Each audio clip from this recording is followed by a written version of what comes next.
Assalamualaikum dan salam sejahtera. Bertemu kita lagi di USIM Online dalam segmen Biar Buku Bicara. Pada kali ini, Biar Buku Bicara membicarakan sebuah lagi terbitan buku penerbit USIM iaitu Kajian Semantik dan Mu'jam Arabi yang ditulis oleh dua orang pensyarah USIM iaitu Ustaz Muhammad Marwan Ismail dan Wan Muharani bin Muhammad. Bersama kita salah seorang daripada pengarahnya iaitu Ustaz Muhammad Marwan Ismail. Assalamualaikum Ustaz dan selamat datang ke Biar Buku Bicara. Waalaikumsalam warahmatullahi wabarakatuh. Terima kasih. Okay. Baiklah, tanpa melengahkan masa lagi, kita teruskan segmen kita pada kali ini. Pertama sekali Ustaz, boleh Ustaz terangkan kepada saya bagaimana konsep untuk menulis buku ini iaitu ataupun konsep idea asal penulisan buku ini. Bismillahirrahmanirrahim. Terima kasih pada Cik Adibah, penerbit USIM dan kru USIM Online. Saya bagi pihak rakan saya dan kami dalam penulisan buku Kajian Semantik dan Mu'jam Arabi mengucapkan jutaan terima kasih atas jemputan ini dalam segmen Biar Buku Bicara.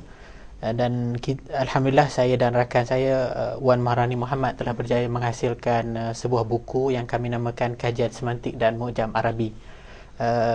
Kajian Semantik dan Mu'jam Arabi adalah kajian makna dan perkamusan Arab.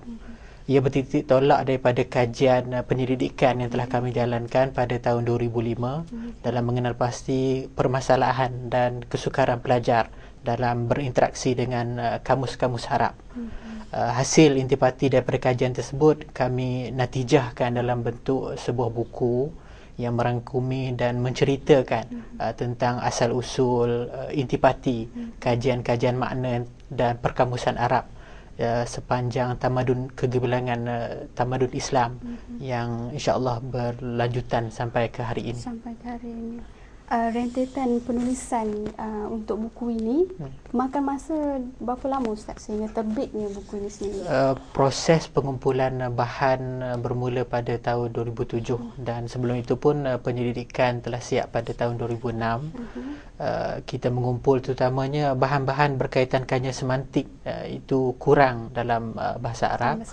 Dan Alhamdulillah proses penilaian buku dan proses edit dan sebagainya, buku berjaya diterbitkan dengan kerjasama penuh daripada penerbit USIM pada tahun 2009. Okey. Untuk sasaran, pembaca sasaran untuk buku ini, adakah pelajar sahaja ataupun masyarakat umum juga boleh membaca buku ini? Apabila kita berbincang di peringkat awal untuk menghasilkan buku Kajian Semantik dan Mu'jam Arabi ini, sasaran utamanya memanglah kepada pelajar. Pengkhususan bahasa Arab terutamanya. Walaupun demikian, kita melihat kepada buku-buku rujukan bagi pelajar-pelajar pengkhususan bahasa Arab, terutama di Malaysia ni kebanyakannya berbahasa Arab. Justru skop pembacaan itu terhad dan buku-buku bahasa Arab sendiri dalam pasaran terutamanya yang bersumber daripada negara-negara Arab banyak. Jadi kita ingin mempelbagaikan rujukan-rujukan tersebut selain daripada sasaran golongan pembacanya adalah kepada pelajar sendiri. Kita ingin masyarakat umum dan pelajar-pelajar khususan lain pun terutamanya dalam pengajian bahasa dan khususan kajian bahasa, mereka boleh mengkaji dan membaca buku ini kerana kajian semantik bukannya terhad dalam mana-mana bahasa tetapi ia meliputi semua bahasa, tak kira sama ada bahasa Inggeris, bahasa Melayu dan bahasa-bahasa lain. Kerana titik tolak daripada kajian makna itu merangkumi semua bahasa. Semua bahasa. Okay. Adakah buku ini merupakan yang pertama seumpama ini yang terbit dalam bahasa Melayu? Setakat kajian saya tu dan pendidikan-pendidikan yang semasa kita mencari bahan, kajian semantik yang diceritakan secara umum terdapat dalam bahasa Melayu. Dalam bahasa Melayu akan tetapi kajian semantik berkait dengan bahasa Arab, inilah yang pertama yang kita jumpalah. Baiklah Ustaz. Kalau kita tengok dalam ada setengah dalam bab 5, tak silap saya, penggunaan kamus bahasa Arab dalam pembelajaran bahasa Arab inilah. Dan boleh Ustaz huraikanlah peranan bab 5 ini kepada pelajar kita terutama yang mempelajari bahasa Arab. Kajian semantik itu sendiri berbentuk terlalu dry terlalu teoretikal. Dan penceritaan tentang perkamusan Arab itu juga adalah rentetan daripada kajian semantik itu, tetapi dalam bentuk leksikologi, dalam bentuk aplikasi. Justru apabila kita membincangkan di peringkat awal dalam perancangan menghasilkan buku ini, kita berfikir supaya ditambah elemen satu penambah baik add-on kepada buku ini dalam bentuk aplikasi yang lebih dekat kepada golongan sasaran yang kita sasarkan. Sasaran pembaca itu pelajar sendiri. Justru dimuatkan bab 5 itu yang berbentuk aplikasi yang lebih dekat kepada jiwa pelajar dan peranan pelajar itu berkaitan dengan perkamusan Arab. Ia menyentuh tentang masalah-masalah yang pelajar-pelajar hadapi, kesukaran-kesukaran mereka dalam menggunakan perkamusan Arab, dan juga seruan-seruan dengan disenaraikan faedah-faedah apakah kepentingan daripada penggunaan kamus itu dalam pembelajaran bahasa, khususnya dalam pembelajaran bahasa Arab itu sendiri. Boleh Ustaz huraikan, terangkan apakah peranan dia dari segi Ustaz nyatakan antara kebaikan, faedah yang diperoleh, antaranya apa Ustaz? Kalau dilihat kepada salah satu intipati utama daripada kajian yang telah kita lakukan pada tahun 2005 adalah sikap pelajar itu sendiri dalam menggunakan kamus. Kalau dilihat mungkin dijadikan sebagai alasan saiznya kamus itu besar dan sebagainya. Jadi untuk dibawa hari ke hari itu tidak fleksibel. Justru di antara perkara yang dimuatkan dalam bab 5 itu antaranya adalah kelebihan walaupun susah sedikit, dan untuk mencari kata dasar, seterusnya mencari padanan perkataan, makna perkataan dalam kamus itu. Semua itu adalah sebahagian daripada proses pembelajaran, dan di akhirnya pelajar akan mengetahui, dan dengan cara yang berkali-kali dan tidak perlu berulang-ulang kali, terlalu banyak kali sangat maksud saya, pelajar akan dapat mengingat perkataan yang mereka jumpa dalam kamus.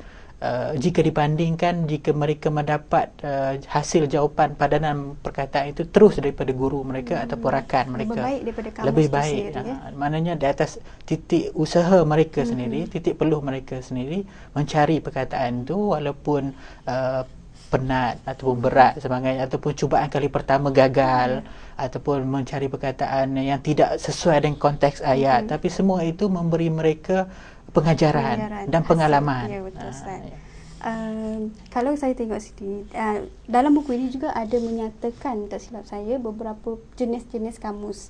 Adakah setiap pelajar perlu mempelajari setiap jenis kamus semuanya, ataupun berbeza? Kalau pelajar macam kalau untuk berkenaan dengan istilah, dia perlu cari kamus istilah, jadi dia lebih faham untuk bahasa lah, terutamanya untuk bahasa, kamus istilah. Kalau untuk mungkin bidang lain, dia ada kamus yang berkaitan dengannya sendiri ataupun keseluruhan tu. Dalam buku ini diceritakan bahawa kajian semantik dalam bahasa Arab ni telah bermula sudah sekian lama, hampir 1300 tahun yang dahulu. Dan seolah-olah ataupun kita boleh gambarkan bahawa penghasilan kamus, ulama-ulama kita, ilmuwan-ilmuwan terdahulu menghasilkan kamus seolah-olah mereka berlumba-lumba, dan mereka mengasaskan pelbagai mazhab, pelbagai kaedah penulisan kamus. Mungkin pengetahuan sedemikian hanya khusus kepada pelajar-pelajar pengkhususan bahasa Arab, tetapi bagi pelajar-pelajar lain cukup pada mereka untuk mengetahui bahawa kamus ini terutama kepada pelajar pengajian tinggi tidak cukup dengan satu kamus. Ada kamus-kamus yang sesuai dengan bidang tertentu. Terutamanya kalau kita membicarakan tentang kamus-kamus istilah. Istilah dalam bidang ekonomi mungkin berbeza dengan istilah-istilah sains, istilah teknologi, istilah komputer umpamanya mungkin berbeza dengan istilah-istilah lain. Justru dan yang termasyhur sekarang kalau kita lihat kepada istilah-istilah terminologi yang digunakan dalam bidang perundangan, berbeza dengan yang pakai dalam istilah-istilah bahasa secara umumnya. Justru kalau kita mengkhususkan dalam bidang-bidang tertentu, terdapat kamus-kamus yang menjurus kepada bidang-bidang tertentu khususan. Jadi pelajar perlu tahu bahawa apabila mereka mengkhususkan bidang-bidang tertentu seperti ekonomi ataupun perniagaan tadi ataupun undang-undang tadi, mereka mungkin tidak memadai kalau hanya merujuk kepada kamus bahasa secara umumnya, terutama dalam mencari padanan makna terminologi, penakrifan kepada istilah-istilah tertentu. Jadi keseluruhannya maknanya pelajar IPT ni dia kena merujuk ke seluruhan kamus untuk mendapatkan maklumat yang berkaitan. Terutama dalam mencari padanan makna ataupun takrifan yang lebih tepat. Lebih tepat lah. Okey. Baiklah Ustaz, jadi apakah harapan Ustaz untuk buku ni, Kajian Semantik dan Mu'jam Arabi ni? Harapan ni saya boleh bagi kepada beberapa bahagian lah. Antaranya harapan pada saya sendiri dan rakan saya. Harapan saya adalah kita akan majukan lagi, kembangkan lagi dalam kajian berkaitan dengan semantik dan perkamusan ini, dan saya akan insya-Allah akan bermula pada bulan hadapan. Kita akan mengkaji tentang sikap pelajar itu, pendetailan ataupun mendetailkan lagi atas titik tolak kepada permasalahan kepada kajian perkamusan Arab itu.